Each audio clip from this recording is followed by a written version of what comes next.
And Tony, I think there's something that I would like to see that you talked to on a number of occasions during the offseason, and that's the running back distribution behind JK, and then also how they're used, the amount and how they're used. Well, we know DeMario right now is the number 2, or he was the last time we talked to anybody about the running backs. So, but he's also going to be used in the passing game because there are plans for him there, as we saw in the Michigan game last year with the wheel route against Devin Bush, and that will be there quite a bit, I would think, this year. So they'll do some of that. Behind him, freshman Marcus Crowley. I don't know that they'll need maybe 17 carries from JK today or this week, and then you go, does DeMario get 10? Does Marcus Crowley get 8? And I don't know if Master Teague is ready yet, but Steele Chambers, the other freshman, is there. And these are the games that you play those guys. And then you stop them at 3 games and see where you need them later on. But, yeah, I think there's going to be carries to go around this week. And now that DeMario McCall has been healthy and has been able to show himself that he can handle the pass blocking and things of that nature, and he's protected the football, that's one guy we haven't really talked about because he's been injured so much. He's a guy you talk about in the offseason as to what he could do in this offense if he's healthy. But now that he's healthy, maybe we haven't been talking about him enough because there's so many other things going on. But he's definitely a guy that there's a role in this offense, and he's one of the most explosive players in the Big Ten, and now he's got all kinds of talent around him. And he's a guy that can make Justin Fields better too, just by wherever he is in the backfield or wherever. He's another skill position, another skill guy. And as Urban Meyer used to say, the quarterback is a product of those guys around him, and DeMario McCall could be a good one. Claire, when you show up, Steve has to take a back seat to you in regards to number of fans in the live chat. It's usually Steve takes precedence, but then you show up and you knock Steve to second place, and then there's the rest of us. Although the it looks like DeAndre on the screen right now says the real OSU is in Stillwater, Oklahoma. He has my same last name, so I just on principle I can't agree with him, but we're gonna assume since he's a Crawford, he's a fan. DeAndre gets a bit of a pass here because he watches on a regular basis, contributes, and does all those good things and talks it up. But he's a big ACC guy, as you can see. Trevor Lawrence is his guy in Clemson football. Yeah. So when this is a bit off topic in regards to Ohio State football, but again, I can't imagine that this won't be in the bag sometime in the third quarter, if not sooner. And I'm really going to have to weigh back and forth on this 28-point spread. But when I look at the Big Ten and I look at the non-conference games that really could make a statement for this conference, they're lacking. The games aren't there. Northwestern's got a game against Stanford, but we don't expect Northwestern to be vying for a college football playoff appearance. So, yeah, it would be great for the Big Ten for Northwestern to go out to Stanford and win a game. And Michigan's got a late season date with Notre Dame coming in. Other than that, there's not a whole lot for the Big Ten to lay claim to in regards to big wins against the other conferences. Nebraska's playing Colorado. That's their big game. Penn State's playing Pitt. Maryland's playing Syracuse. But again, Maryland's not going to be a factor. Michigan State's playing Arizona State. There's a lot of those mid-level Arizona State, Iowa State type teams. Iowa State may, after Notre Dame, be the second best team that the Big Ten is playing in the non-conference, Kevin. I don't know if you've checked out some of these matchups. Yeah, but if you really believe that the Big Ten is the deepest conference out there in terms of having 5 teams in the West that could be in competition and 4 teams in the East and whatnot, I mean, we've seen conferences say, well, we don't need to really play a lot outside because our conference is such a gauntlet. So, yeah, I think that the goal would be to see some better non-conference games. I mean, with Ohio State not having a Power 5 opponent this year because of the TCU deal from last year, I mean, that certainly helps on the resume for the conference as a whole. Jim Delaney put in the rules a couple years ago when we went to 9 league games, no FCS opponents, even though some still managed to end up on the schedule here and there. But, it's – if you really believe that the Big Ten is going to be as deep and as much of a grinder as it is, I don't know if there's a huge upside to sit there when you're dealing with a 9 conference game schedule as it is, and you could play 5 road games in league play. You need to make sure you have that home date. Unless you have a great scheduler, I mean, you could sit there and not have enough home games to be able to pay all the bills. But see, I'm going to play role of Big Ten hater here and say if Nebraska's beating Colorado and Ohio State's beating Cincinnati and Penn State over Pitt, and those are your best games, and maybe Michigan loses to Notre Dame, maybe they win, but it's only one game.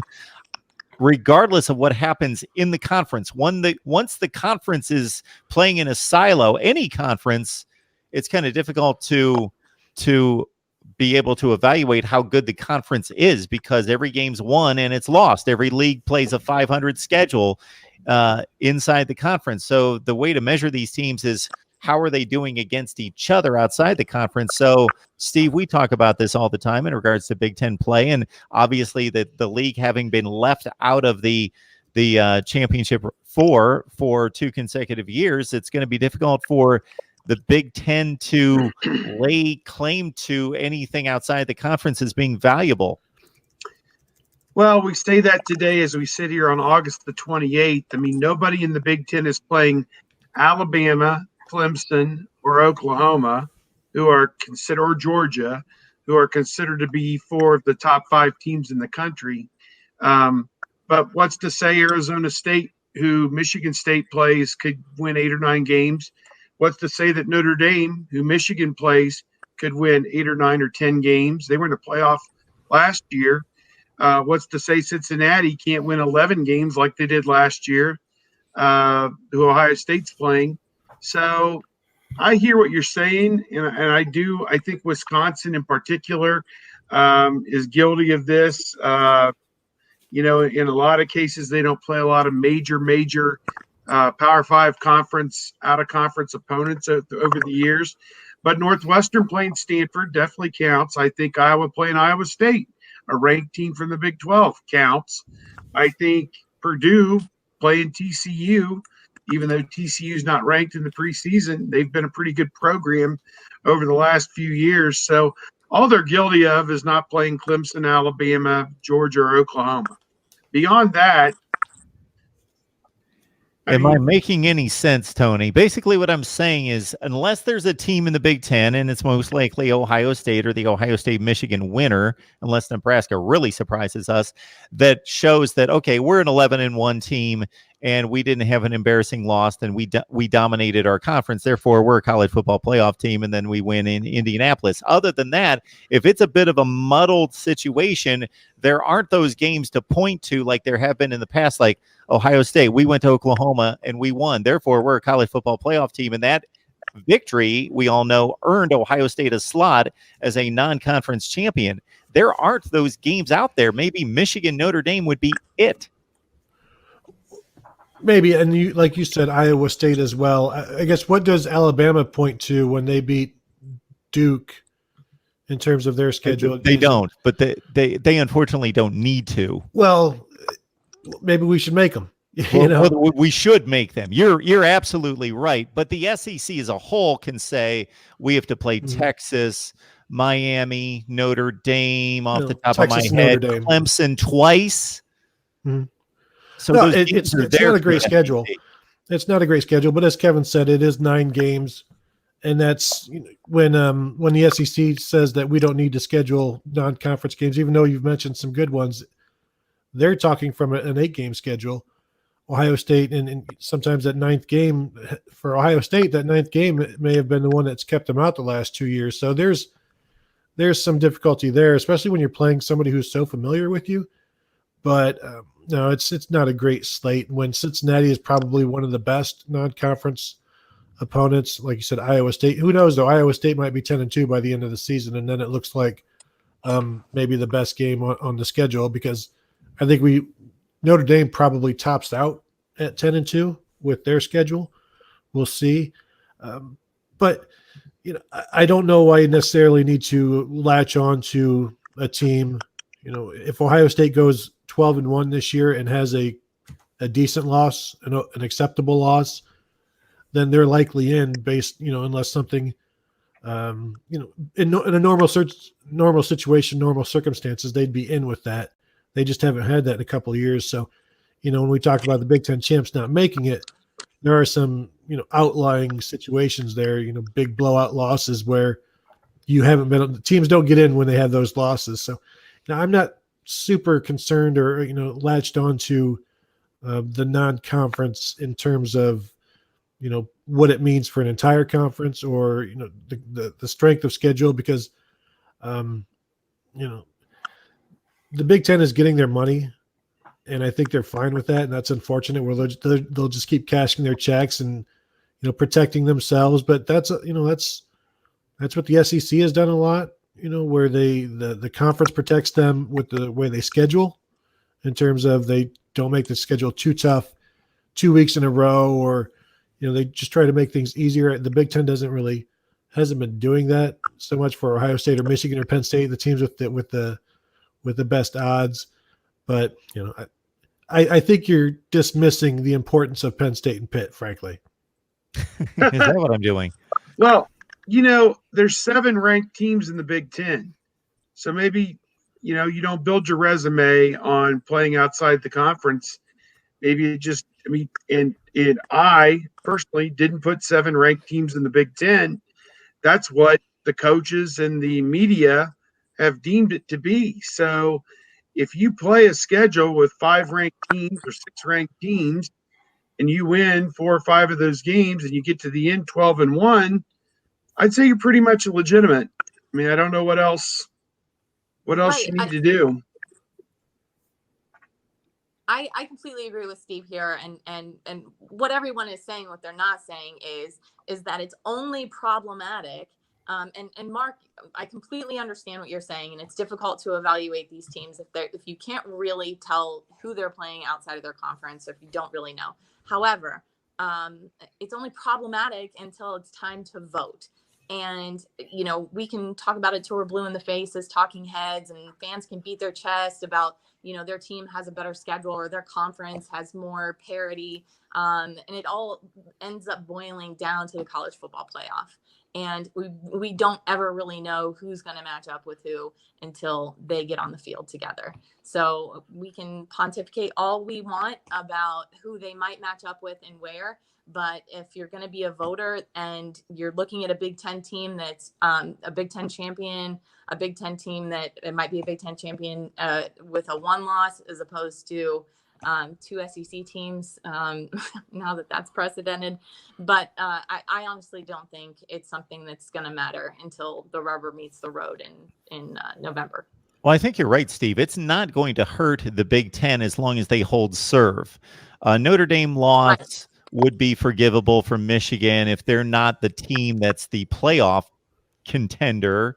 If Ohio State's the playoff contender, as long as they don't have the bad loss that Tony points to, they're going to be forgiven for playing Cincinnati and that being their most difficult out-of-conference game, because the conference schedule is very difficult for Ohio State. Just the conference as a whole, if it comes down to a tiebreaker type situation with another league, can't point to many big games. Notre Dame, Iowa State, by Stanford. Those are the 3 best teams that the Big Ten is playing.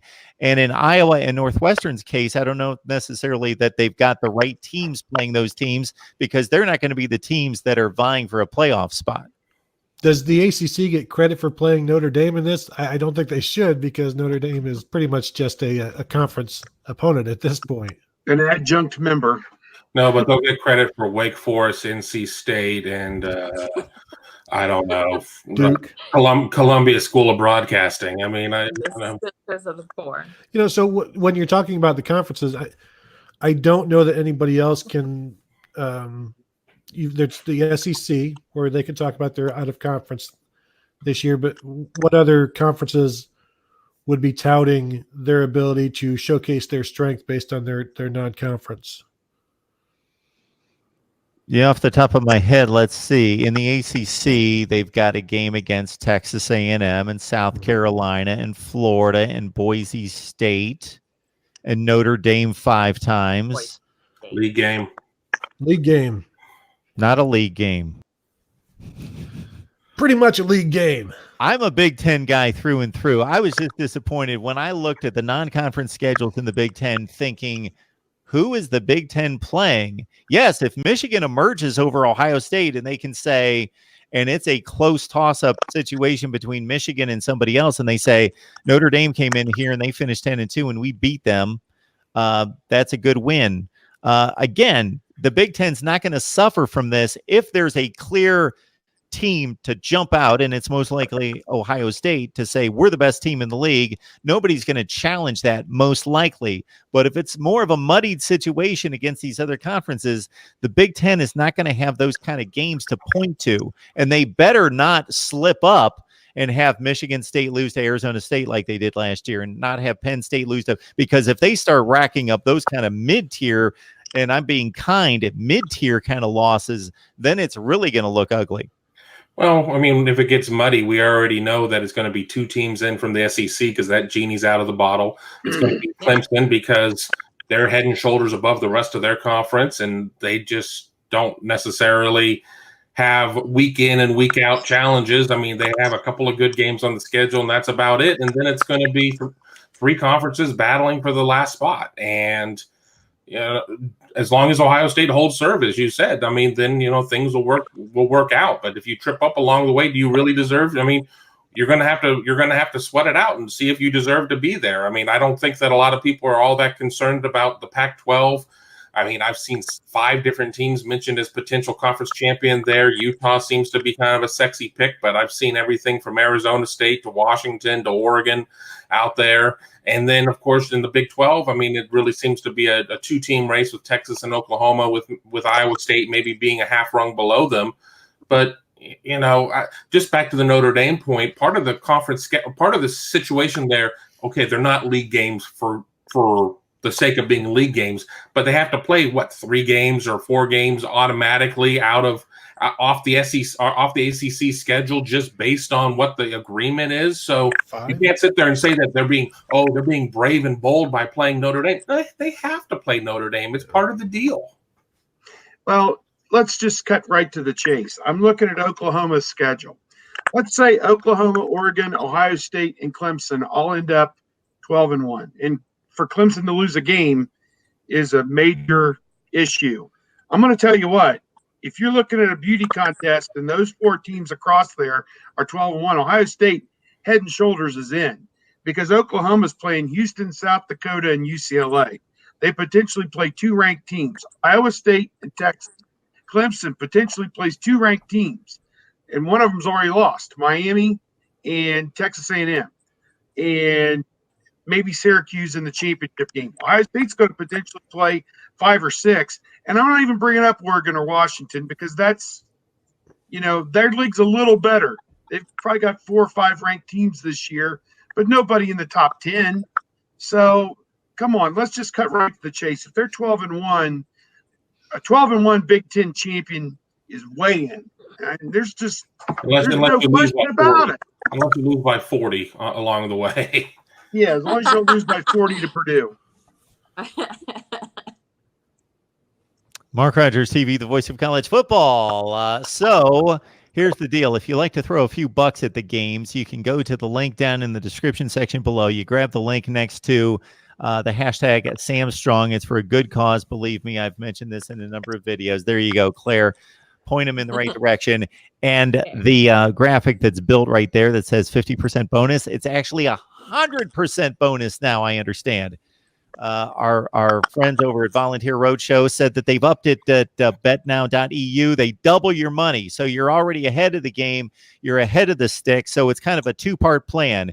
You put in the promo code MRTVCFB at that link. You sign up. You get 100% added to the account. So if you throw in $100, for example, you get 200 in the account. And then you go to the other link in the description section below. Claire, in the description section below. There it is. And the link that says Voice of College Football Community, and you get my picks. And then who knows how much money you can possibly make there. Or maybe I should quit while I'm ahead after I said Florida wins 26-20 over Miami. I got one in the books.